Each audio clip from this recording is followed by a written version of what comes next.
पे भर्तियां हो सके, उसके समर्थन में दूसरी उनकी मांग कि जेएसएससी सीजीएल की जो परीक्षा है जिसमें भी अनियमितता पाई गई है उसको रद्द करके री एग्जाम का शेड्यूल घोषित किया जाए और समय पे भर्तियां हो, उस मांग के समर्थन में। और तीसरा कि वो प्राइवेट एजेंसियां जो शिक्षा व्यवस्था में घुस करके लगातार इस तरीके के मिसमैनेजमेंट को, इस तरीके के करप्शन को सिस्टमैटिक बना देती है, उन एजेंसियों को, पीडीपीएल जैसी एजेंसियों को, एनटीए जैसी एजेंसियों को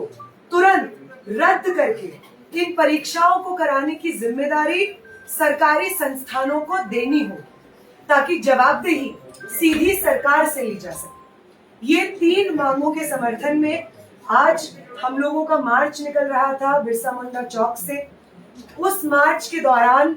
जब मैं वहां पे खड़ी हुई थी बैनर के पीछे, मेरे साथ साथी विभा खड़ी थी, बहुत सारी और महिला साथी खड़ी हुई थी, नारा लगा रही थी। तो एक व्यक्ति जिसका नाम अमरनाथ पांडे है, 26 वर्ष के हैं, वो हजारीबाग में रहने वाले हैं, हिंदी ऑनर्स की पढ़ाई कर रहे हैं विनोबा भावे विश्वविद्यालय से, और आरएसएस के वो व्यक्ति आ करके पीछे से मेरे ऊपर इंक फेंकते हैं सर के ऊपर और अपने इस क्रिमिनल एक्ट को जस्टिफाई करने के लिए वही करते हैं जो आरएसएस से एफिलिएटेड लोग करते हैं, और वो है धर्म का सहारा ले, जय श्री राम का नारा वो लगाते हैं। उसके बाद वहां पे जो लोग प्रोटेस्ट में मौजूद रहते हैं वो उनको पकड़ते हैं और उनको पुलिस के हवाले किया जाता है।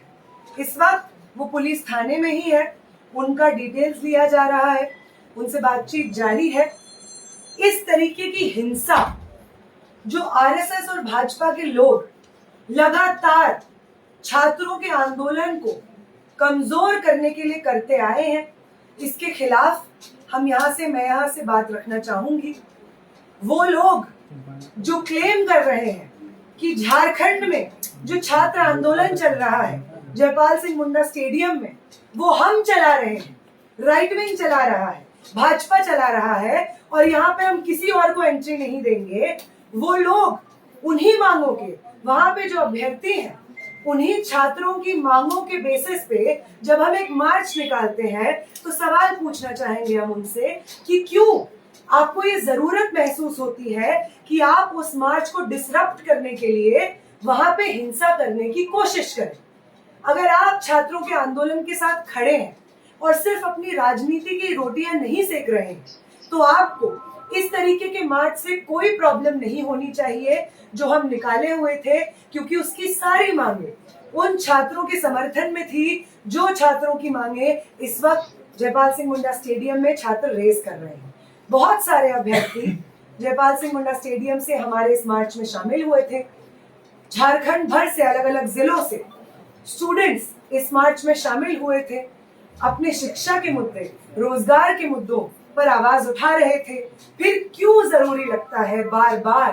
भाजपा और आरएसएस को कि वो इस तरीके से प्रहार करें छात्र आंदोलन पे? क्या उन्हें इस बात का गुस्सा है कि मैं और मेरे साथी उस आंदोलन में शामिल थे जिस आंदोलन ने उनकी पॉलिटिकल पार्टी से आने वाले शिक्षा मंत्री का इस्तीफा दिलवाया?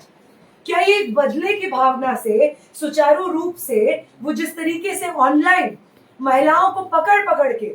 बलात्कार की धमकियां, जान से मार देने की धमकियां दे रहे हैं, उन महिलाओं के ऊपर टिप्पणियां कर रहे हैं, 6 एफआईआर 15 साल की एक लड़की पे कर रहे हैं, इसी नफरत और बदला लेने के एजेंडे से क्या आरएसएस के लोगों को ये बात कही गई है कि आप जाइए और वो तमाम लोग जो जंतर मंतर के आंदोलन में शामिल थे उन लोगों के ऊपर इस तरीके की हिंसा करिए? ये पहला सवाल है जो मैं चाहूंगी प्रेस के माध्यम से हम पूछे, उठाएं।